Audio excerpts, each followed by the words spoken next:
La presencia de los personajes inmersos en los temas de mayor interés ciudadano nos acompañan ahora en Los Protagonistas. Los Protagonistas por Buenos Días, América. 6 de la mañana con 53 minutos a esta hora de la mañana. Hoy estamos martes 6 de septiembre del 2022, estimados amigos. Salgan con tiempo, después les agarra el tráfico. Recuerden las cifras de accidentes de tránsito durante este fin de semana, del 2 al 4 de septiembre. ¿Saben cuántos siniestros de tránsito se registraron en Guayaquil? 129. Cada fin de semana nos superamos y ustedes ya saben los motivos. Así que mire, dejen de hacer carrera entre ustedes, salgan con tiempo, porque si no, mire, obligados van a andar a exceso de velocidad. Obligados. Pero bueno, aquí estamos ya para arrancar nuestro segmento Los Protagonistas en Buenos Días, América. Y para eso contamos con la participación a esta hora de la mañana del abogado John Arias. Él es consultor tributario y es gerente general de la firma legal Census, asesores legales y tributarios. Con él vamos a estar hablando acerca de, o para conocer si es que los organismos de control que existen en el país están funcionando para prevenir el lavado de dinero y activos en nuestro territorio. Y esto es porque se ha hablado mucho de narcotráfico para arriba, incautaciones de droga, pero el narcotráfico también genera otro tipo de delitos. Abogado, buenos días, Carlos Murrieta les saluda. Cuéntenos, a su criterio, ¿los organismos de control están funcionando, están siendo útiles para prevenir esos delitos? Bienvenido. Muy buenos días, muchas gracias, Carlos, por la invitación. Creo que es importante determinar cuáles son los organismos de control que tienen pues esta facultad de poder inmiscuirse en buscar y erradicar este tipo de delitos de terrorismo. No creo que el organismo principal que todos conocemos es la Unidad de Análisis Financiero y Económico, que es la UAFE, ¿no? Y que la UAFE tiene la facultad de pedirle a los sujetos que están obligados a presentar información, pues a requerir esta información y con esa información armar pues su base de datos e identificar todo lo que está relacionado a actividades inusuales o actividades sospechosas relacionadas a los sujetos obligados. Oiga, para que la ciudadanía tenga claro, la UAFE ¿a quién responde? Me parece una institución adscrita al Ministerio de Finanzas, ¿es una institución del Ejecutivo o a quién responde la UAFE? Es una institución que es adscrita a la función ejecutiva y depende pues de la decisión del presidente de la República para ver quién se mantiene en esa institución. ¿Y humanamente con cuánto personal ellos cuentan para hacer sus labores de control? Bueno, desconozco la cantidad de personas que tienen, sin embargo es importante saber qué cantidad de información reciben, ¿no? Porque esto creo que es sumamente importante y la cantidad de información que reciben básicamente está enfocada en el espectro de los sujetos que están obligados a entregarle información a esta unidad de análisis financiero. Recordemos que hace muy poco se estuvo en discusión porque ahora los abogados están en la obligación de también entregar información a la unidad de análisis financiero y estuvo en discusión este tema, me parece fue en febrero o en marzo. Y se puso encima de la mesa que también los abogados también están en la obligación de entregar estos registros de operaciones inusuales sobre actividades en específico que están principalmente relacionadas a tener o a ser parte de la creación de compañías, justamente por la masividad que tiene esta posibilidad de crear muchas compañías y pues ellos tienen la obligación de notificar a la unidad del análisis financiero quiénes son las personas que son dueñas de estas compañías y cómo las están creando, ¿no? Ahora, abogado, ayer conversábamos con el asambleísta John Vinuesa, él es integrante de la Comisión de Desarrollo Económico, y yo les preguntaba a él sobre las reformas a la ley de compañías, si es que tal vez estaba establecido alguna normativa para verificar la licitud de los fondos con los que se crea una empresa en el Ecuador, y él me decía que no, que aquí el que quería crear una empresa solamente pagaba un impuesto si es que venía del exterior y podía operar de manera normal. ¿Esto de aquí debería cambiar o qué otra cosa debería cambiar al momento de constituir una compañía en el Ecuador? ¿Y qué acciones deberían tomar los organismos pertinentes para verificar la licitud de los fondos? Porque como está rodando tanto dinero por concepto del narcotráfico, mucha gente sospecha que se están creando empresas para lavar ese dinero. Bueno, yo creo que no existe tanta falencia en sí de la legislación actual. La falencia creo que más está enfocada en la parte de control, y es quiénes son los organismos, como mencionaba yo, de tener esta facultad de controlar. Uno es la UAFE, pero tiene un espectro muy limitado, creo yo. El otro organismo que está también con la facultad de poder analizar esta información es el de Servicio de Rentas Internas. Y es interesantísimo saber qué tipo de información tiene el Servicio de Rentas Internas a diferencia de la Unidad de Análisis Financiero. Recordemos, la Unidad de Análisis Financiero solo tiene el espectro de los sujetos obligados a entregar información. El Servicio de Rentas Internas tiene toda la información. El Servicio de Rentas Internas tiene toda la información financiera, toda la información de compras y ventas de las compañías, y tiene, en base a esa información, la capacidad suficiente a nivel de analítica de la data, poder identificar por dónde están habiendo dineros que están correlacionados a probablemente. Ahora, para que quede claro, sobre todo a la audiencia a esta hora de la mañana, la UAFE solamente recibe información, más no solicita o está indagando tal vez las transacciones que se realizan de empresa en empresa. No, eso no hace. También lo indaga, pero de manera confidencial y de manera interna. Es decir, si mañana existe algún tipo de información inusual que es reportada, por ejemplo, por un banco o por una compañía inmobiliaria, la unidad de análisis financiero lo que hace es pedirle información adicional a este sujeto obligado para poder identificar y adentrarse más a fondo si es que existe o no una operación inusual, pero sobre información que van y vienen. El Servicio de Rentas Internas lo recibe de manera automática todos los meses, sin necesidad de pedir e ir más allá. Esta capacidad de información, imaginémonos todo lo que tiene hoy la unidad de análisis financiero, solo sujetos obligados. El Servicio de Rentas Internas tiene de todas las compañías y todas las personas naturales que depositan en cuentas. Entonces sí existen mecanismos que hoy el Servicio de Rentas Internas también está implementando, y es estos mecanismos de identificar qué están declarando y qué no están declarando. Porque los problemas no están en la constitución de las compañías. Porque una compañía se puede constituir por $500, por $100 ahorita con estas sociedades anónimas simplificadas, las SAS.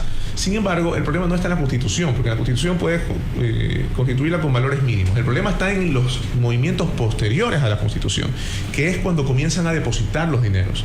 Y ahí es donde viene. ¿De dónde vienen los dineros? Porque recordemos que el lavado de activos está enfocado en el ingreso, de cuál es el origen, si ese origen es lícito o es ilícito. Y esto de aquí se tiene que encarar el Servicio de Rentas Internas, determinar aquella licitud de los fondos. El Servicio de Rentas Internas lo que determina es saber si la persona natural o contribuyente está pagando los impuestos. Pero ahí podemos fácilmente identificar si es que, por ejemplo, una persona natural o sociedad no está facturando. Si no factura, el origen de los fondos pueden estar en discusión, porque no se sabe de dónde viene el ingreso, ¿no? Entonces, si mañana una persona natural, por ejemplo, recibe en su cuenta $500,000 y resulta que solo ha facturado 50,000, o en su defecto es un empleado bajo relación de dependencia, ¿de dónde vienen los fondos?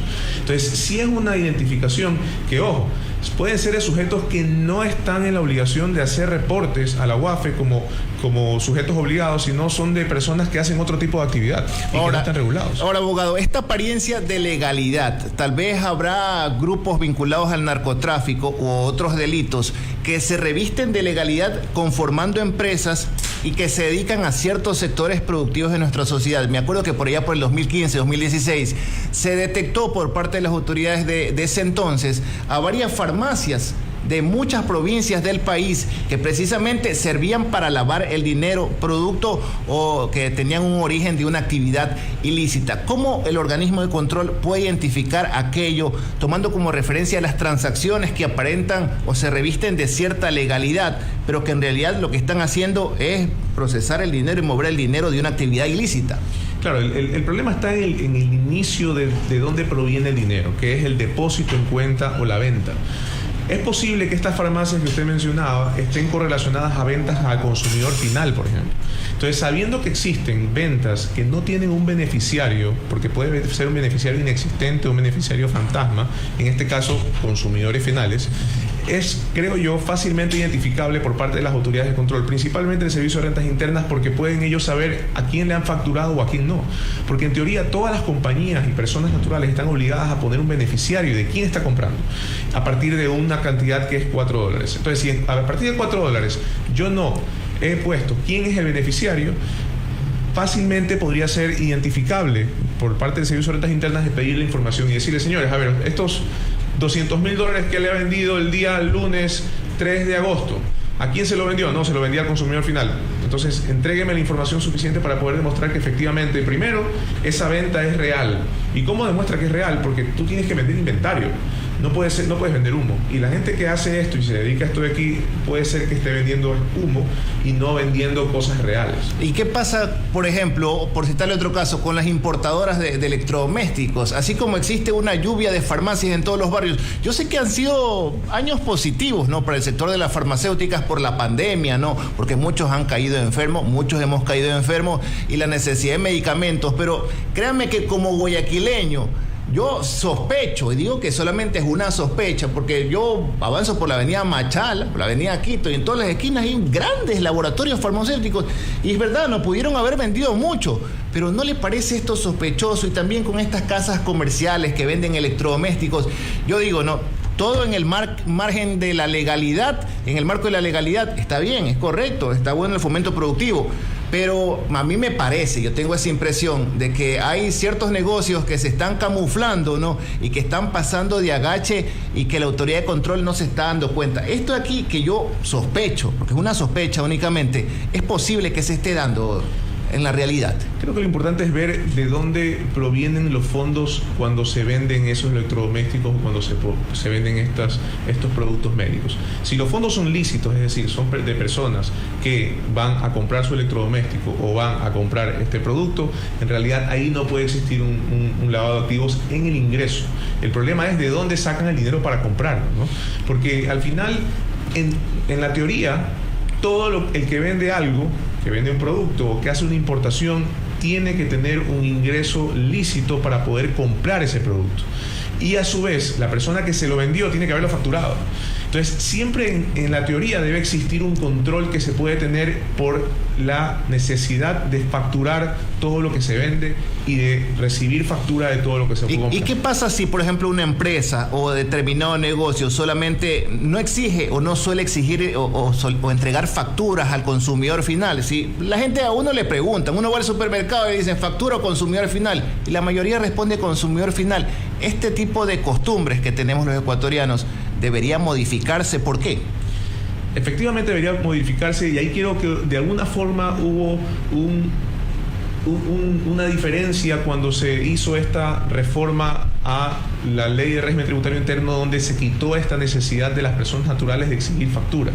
Porque recordemos que antes uno estaba con esta cultura de ir a cualquier lugar y efectivamente decir, no, entrégueme la factura con mi nombre. Ajá. ¿Y por qué lo pedían? Más allá de que la persona en teoría que está obligada a vender necesita poner el nombre de la persona, pero más allá de eso, la persona que compraba estaba queriendo su papelito para poder luego, al momento de hacer su declaración de impuesto a la renta, poder deducir impuestos y pagar menos, ¿no? Para poder deducir sus gastos. Sin embargo, con esta reforma que hubo, se quitó esta posibilidad de las personas de poder deducirse, porque ahora hay un límite mucho más bajo, y eso ha quitado el incentivo que existía antes de pedir factura. Ahora, abogado, conversamos con el abogado John Arias, él es consultor tributario. ¿Qué acciones no se están tomando por parte de las autoridades de control en el país para prevenir estos dos delitos, ¿no?, el lavado de dinero y activos en el Ecuador? ¿Qué no se está tomando? Bueno, creo que es interesante saber, como mencioné anteriormente, cuál es la información que tiene el Servicio de Rentas Internas. Y hay muchos controles que se pueden implementar. He escuchado al director general del Servicio de Rentas Internas que ha hablado de implementación de tecnología en el cobro de impuestos. Y esto es interesante e importante porque, como te mencionaba, el Servicio de Rentas Internas tiene toda la información bancaria de las personas naturales y jurídicas. ¿Qué posibilidad se tiene de eso? En que es sencillo ver cuánto uno declara de ingresos y cuánto depositan en mi cuenta. Esa diferencia que puede existir entre lo que declaro y lo que deposito en la cuenta puede tener justamente ingresos que pueden no estar justificados o ingresos que no están pagando impuestos. Entonces, sí debería existir, y entiendo que hacia allá está encaminado al menos el Servicio de Rentas Internas, de poder cobrar y poder identificar y preguntar de dónde vienen estos ingresos. Ahora, estos delitos son transnacionales, ¿no? Cruzan nuestras fronteras, las fronteras de nuestro país. ¿Cómo hace tal vez el organismo de control, ¿no?, las autoridades de control, para correlacionarse con la de otros países, tomando en consideración que el narcotráfico es transversal? Pues el Ecuador ya no solamente es un país de tránsito, sino que también ya nos consideran un centro de acopio y distribución. Esto de aquí, ¿Existe esa comunicación, para prevenir estos delitos? Sí, la ventaja es que justamente a partir del año pasado, el Ecuador es parte de un organismo multilateral que es la OCDE y está ahora suscrito a el Acuerdo de Intercambio de Información Internacional. ¿Cuántos países conforman la OCDE? Conforman aproximadamente 180 países. Y estos 180 países que están parte de este convenio multilateral entregan información financiera de todas las personas que no son residentes de esos países. El Ecuador, a partir del año 2019 y 20, ya ha ido implementando ciertas herramientas para poderse acoplar a este organismo y ya el día de hoy está en la facultad de poder pedir información de manera automática a estos otros países. Entonces, si el día de mañana una persona ecuatoriana que reside en Ecuador tiene cuenta en Panamá, en Suiza, en cualquier país que trata de evadir, lo que hace el Ecuador sencillamente a través de un clic y el sistema automatizado que tiene de intercambio de información puede recibir la información financiera y todo lo que se tenga en depósitos en el exterior. Ahora, abogado, tal vez usted cuenta con datos, con cifras de cuánto mueven estos delitos aquí en el Ecuador y a nivel latinoamericano, regional, tomando en consideración que por lo general allí no pueden detectarse con facilidad todas las cifras, pues no reales que se están moviendo, pero la autoridad de control al menos sí pudo haber detectado, esta empresa de aquí no concuerda lo que ha declarado con lo que ha depositado. Esto de aquí, este tipo de información es fácil de acceder, de conocer, y la que no se publica también, tal vez tiene algún dato llamativo acerca de estos delitos. No, en realidad esas cifras no existen, ¿no? Lo que puede existir ahora de cifras específicas es lo que se ha estado pagando de impuesto a la regularización de activos en el exterior. No sé si recordemos qué significa esto. En el 2021 que se hizo la reforma tributaria, permitieron a través de un régimen especial que las personas que tienen activos en el exterior que no han sido regularizados, es decir, en estos casos que mencionaba, de personas que tienen dinero en el exterior o activos inmuebles en el exterior y que no lo han declarado en el Ecuador, tiene la posibilidad de acogerse a este régimen para pagar un impuesto mínimo y con eso poder regularizar. Justamente enfocado en que de ahora en adelante el Servicio de Rentas Internas tiene la facultad de acceder a la información internacional. Y lo que dicen las cifras de enero a julio es que las personas naturales han pagado hasta esa época 28 millones de dólares de recaudación de impuesto a la renta y eso de impuesto al activo del exterior, y eso representa aproximadamente 400 millones de regularización de activos en el exterior. Eso quiere decir que había 400 millones de dólares en el exterior que no habían sido regularizados y las personas han preferido pagar un impuesto para estar regularizados. Oiga, durante el gobierno anterior también se habló mucho de la repatriación de capitales por la necesidad de inyectarle liquidez a la economía ecuatoriana. ¿Esto de aquí se dio en algún momento? ¿Existe esa facilidad de que alguien que tenga un negocio próspero en el extranjero, siendo ecuatoriano, lo regrese acá, siente su actividad económica? ¿Existe esa facilidad en la actualidad? La facilidad estaba enfocada en que si uno repatriaba capitales y los utilizaba para inversiones nuevas, podía tener exoneración de impuesto a la renta. Sin embargo, con la nueva reforma que hubo el año pasado, en noviembre de 2021, se eliminó todo tipo de exoneraciones de impuesto a la renta. Entiendo que el gobierno nacional tiene un proyecto justamente buscando retomar este tema de las inversiones nuevas, pero aún no ha sido aprobado y por ende ahorita, el día de hoy, no existen exoneraciones de impuesto a la renta, sino solo las que existieron en su momento y vieron inversiones. 7:11 era el abogado John Arias. Solamente una última pregunta, abogado. Conversamos con el ministro de Finanzas, Pablo Arosemena, semanas anteriores, y él mencionaba que en lo que tiene que ver con ventas, y es una muestra del avance del plan de reactivación económica que impulsa el presidente Lasso, las ventas, nunca se habían dado tantas ventas en nuestro país, y él mencionaba la cifra de 120,000 millones de dólares por concepto de ventas. Claro que hay analistas económicos que dicen que es una cifra lógica y consecuente luego de la caída de la pandemia, en donde hubo una recesión económica y la economía decreció en un 11% y apenas nos hemos recuperado 4 o 5 puntos, pero esta cifra que nos dio Pablo Arosemena con respecto a lo que se tiene que pagar de impuestos, ¿es real? ¿Se está vendiendo tanto en la actualidad en el Ecuador? 120,000 millones de dólares en ventas, él mencionaba. Pues efectivamente, si hacemos una comparación, al menos con el año 2021, ha habido un incremento en recaudación y en IVA, por ejemplo, y esa recaudación en IVA, pues,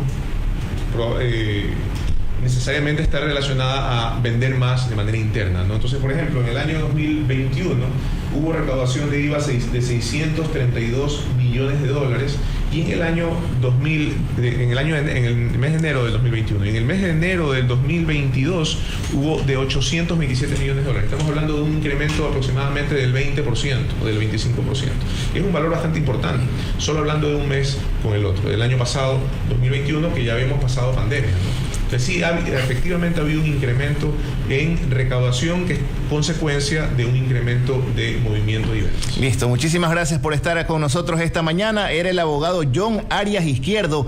Él es consultor tributario y también gerente general de la firma Census, asesores legales y tributarios, aquí acompañándonos en Buenos Días América. Que tenga un buen día, abogado. Muchas gracias, encantado. Gracias. 7:13.